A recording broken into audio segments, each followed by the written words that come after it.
پہلے تو انفرادی طور پر یہ چاروں صورتیں صرف سگوں پر منطبق کر لیں، یعنی اگر سگے بہن بھائی مشترکہ آ جائیں تو اسبی حصہ ہوگا، بھائیوں کو ڈبل ملے گا، بہنوں کو سنگل ملے گا.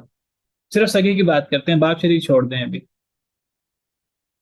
صرف سگے بھائی آ جائیں، ایک بھائی یا زیادہ بھائی، بہنیں نہ ہوں تو یہ اسبا ہوں گے.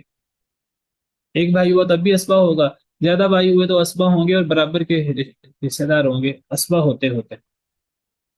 اور اگر صرف بہنیں ہوئی سگی، ایک بہن ہوئی تو نصف حصہ لے گی، دو یا دو سے زیادہ بہنیں ہوئیں، بھائی ساتھ نہ ہوا سگا، تو پھر وہ 2/3 حصہ لے گی. یہاں تک سمجھ آ گئی؟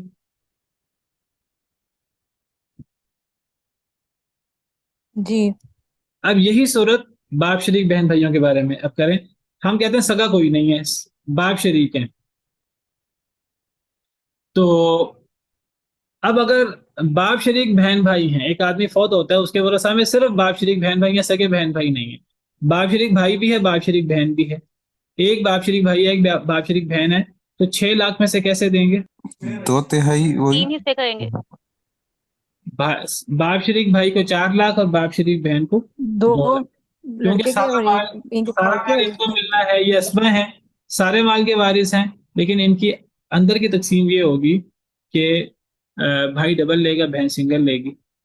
یعنی یہاں اگر سگا بھائی سگی بہن ہوتے ان کا بھی اسی طرح تقسیم ہوتی. اگر صرف باپ شریک بھائی یا باپ شریک بہن ہے ان کی بھی یہی تقسیم ہوگی. اور اگر یہاں ماں شریک بھائی یا ماں شریک بہن ہوتی، دونوں ہوتے، ایک ماں شریک بھائی ایک ماں شریک بہن، تب 6 لاکھ میں سے کیسے دیتے؟ جی، تب ماں شریک بھائی بہن دونوں کو 2 لاکھ. دونوں کو 1-1 لاکھ ملتا نا. ہاں جی جی، کیونکہ ان کا حصہ برابر ہے وہاں پہ. وہاں ان کا حصہ 1/3 ہو جاتا نا، 1/3 ہو جی جاتا اور برابر ہو جاتا. تو ایک سے زیادہ تھے، 1/3 ہو جاتا، تو لڑکا لڑکی برابر ہیں ماں شریک بہن بھائی میں. تو 6 لاکھ میں سے 1/3 لیتے، 2 لاکھ اور 2 لاکھ ان میں برابر تقسیم ہو جاتا. لیکن اگر سگے بہن، ایک سگا بھائی ایک سگی بہن ہے اور کل جائیداد 6 لاکھ ہے، تو 6 لاکھ میں سے 4 لاکھ سگے بھائی کا، 2 لاکھ سگی بہن کا. اور اگر سگے بہن بھائی نہیں ہیں، باپ شریک بہن بھائی ہیں، تو ایک باپ شریک بھائی ہے ایک باپ شریک بہن ہے، تو 6 لاکھ میں سے 6 لاکھ کے یہ وارث ہیں بطور اسبا. باپ شریک بھائی 4 لاکھ لے گا، باپ شریک بہن 2 لاکھ لے گی. ٹھیک ہے. اور اگر صرف باپ شریک بھائی ہے، چلیں فرض کریں 2 باپ شریک بھائی ہیں اور کل جائیداد 6 لاکھ ہے، پھر کیا کریں گے؟ 3 لاکھ دونوں کو آ جائے گا.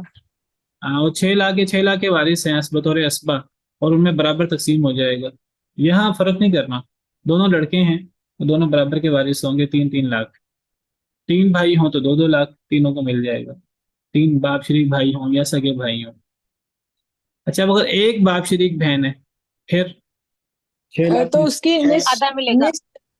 اس کی 3 لاکھ.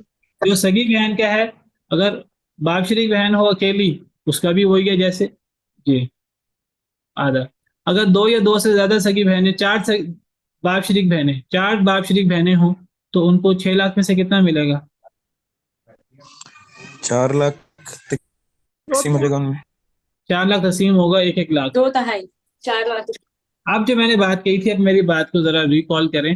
میں نے کہا تھا کہ یہ جو اولاد کا اور بہن بھائیوں کا حصہ ہے نا، اولاد کا حصہ بیٹا بیٹی پوتا پوتی دونوں کے لیے، اور جو بہن بھائیوں کا حصہ ہے تیسری آیت میں، وہ سگے بہن بھائی باپ شریک بہن بھائی دونوں کے لیے. اب جو تفصیل ہم نے اولاد میں بیٹا بیٹی پوتا پوتی کی پڑھی تھی، ہو بہو وہی تفصیل آپ سگے بہن بھائی اور باپ شریک بہن بھائی کی سمجھ لیں. یہ بات سمجھ آئی کہ نہیں ہے؟ تھوڑی گہری بات ہے. چلے میں آپ کو یاد کرواتا ہوں. میں نے کہا تھا وہاں جی، اولاد میں کہ فرق کیا؟ اگر ایک بیٹی اور ایک پوتی آ جائے تو کیا کرتے تھے ہم وہاں؟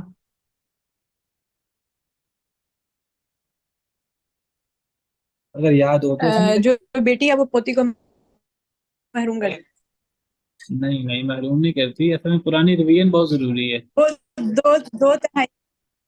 2/3 میں 2/3 میں برابر کی شریک ہوں گی یا کیسے شریک ہوں گی؟ 1 منٹ صرف، 1 منٹ. یہ برابر کی نہیں ہوں گی. میں نے یہ کہا کہ ہم اس کو نا کل پڑھ لیتے ہیں. آپ ایک موٹا سا اصول بس اب ذہن میں رکھیں، کل آپ نے نا دہرا کے آنا بیٹا بیٹی پوتا پوتی والا.